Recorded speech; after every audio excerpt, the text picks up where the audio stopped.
उत्तराखंड, ये नाम सुनते ही जहन में क्या आता है? बर्फ से ढकी चोटियां, हरी भरी घाटियां और हाँ, देवताओं और परियों की कहानियां। आज हम इन्हीं पहाड़ों में बसी एक ऐसी ही रहस्यमयी कहानी की तह तक जाएंगे। कहानी आंचरी की।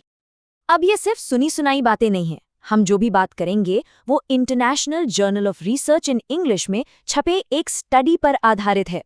तो मतलब हम इन लोक कथाओं की गहराई में उतरने वाले हैं, वो भी पूरी रिसर्च के साथ। तो सवाल ये उठता है कि आखिर ये आंचरियां हैं कौन? क्या ये कोई खूबसूरत परियां हैं या फिर कोई खतरनाक शक्ति?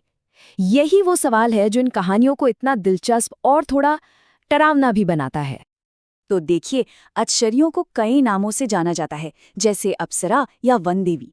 कहा जाता है कि ये बहुत ही ज्यादा खूबसूरत होती हैं, इन्हें फूलों से बड़ा लगाव है और इनका घर वो है खैट पर्वत जैसी जादुई जगह, जिन्हें परियों का देश भी कहते हैं।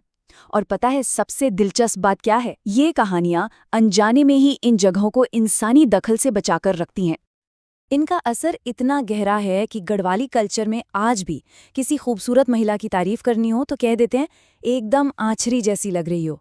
कालू भंडारी की एक बहुत मशहूर कहानी है।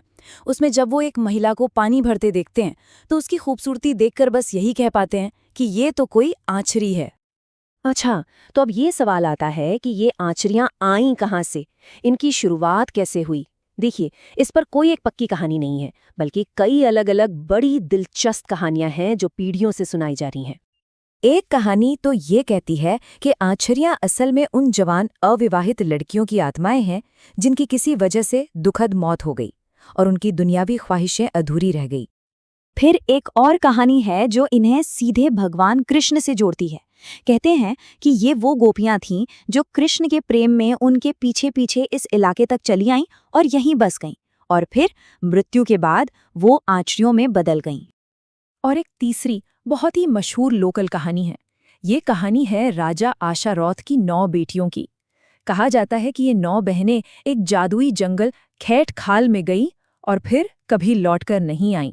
वहीं वो आंचरियां बन गई। लेकिन रुकिए, आंचरियों की हर कहानी इतनी खूबसूरत नहीं है। अब जरा इन कहानियों के दूसरे थोड़े डरावने पहलू पर नजर डालते हैं, जहां इनसे हुई मुलाकात का अंजाम बहुत बुरा हुआ। तो आखिर होता क्या है जब कोई इंसान इनके रास्ते में आ जाता है?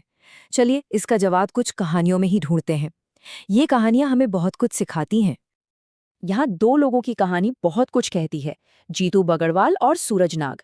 दोनों का सामना आंचरियों से हुआ, पर नतीजा एकदम अलग। जीतू जो था वो थोड़ा चंचल, लापरवाह किस्म का था। उसने अपनी माँ की चेतावनी नहीं मानी, अपशकुन को भी नजरअंदाज कर दिया। और अंजाम, वो अपनी बांसुरी की धुन में इतना खो गया कि आंचरियों ने उसे धरती में ही समा लिया। दूसरी तरफ था सूरज नाग। वो एकदम फोकस था, तैयार था। उसने भी बांसुरी बजाई, आंचरियों को आकर्षित किया, लेकिन उसने उन्हें अपने मकसद के बारे में बताया और वापस आने का वादा किया। उसकी इसी तैयारी और समझदारी ने उसकी जान बचा ली।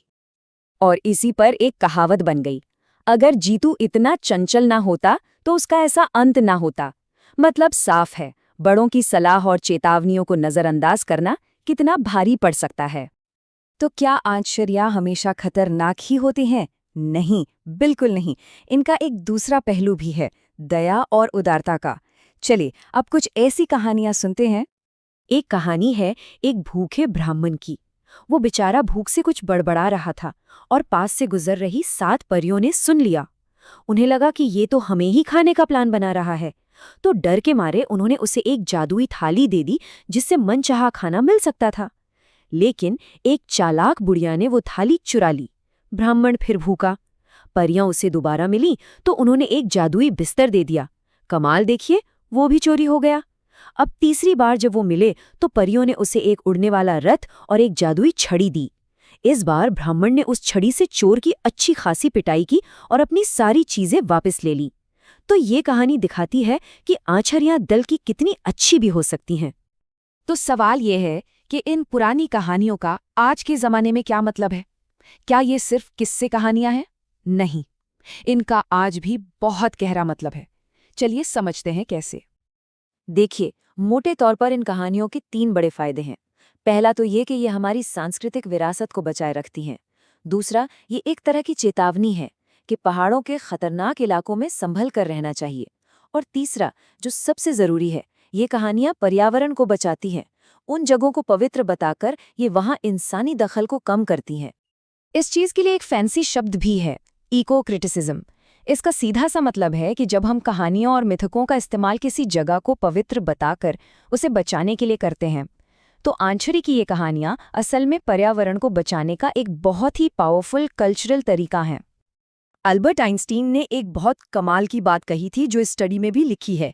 उन्होंने कहा था, अगर बच्चों को इंटेलिजेंट बनाना है तो उन्हें परियों की कहानियां सुनाओ, और अगर उन्हें और ज्यादा इंटेलिजेंट बनाना है तो उन्हें और ज्यादा परियों की कहानियां सुनाओ। सोचिए, परियों की कहानियों में कितनी ताकत है।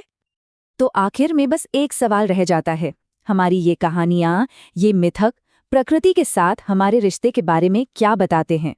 क्या इन पुरानी कहानियों में हमारे आज और कल के लिए कोई संदेश छिपा है? सोचने वाली बात है ना?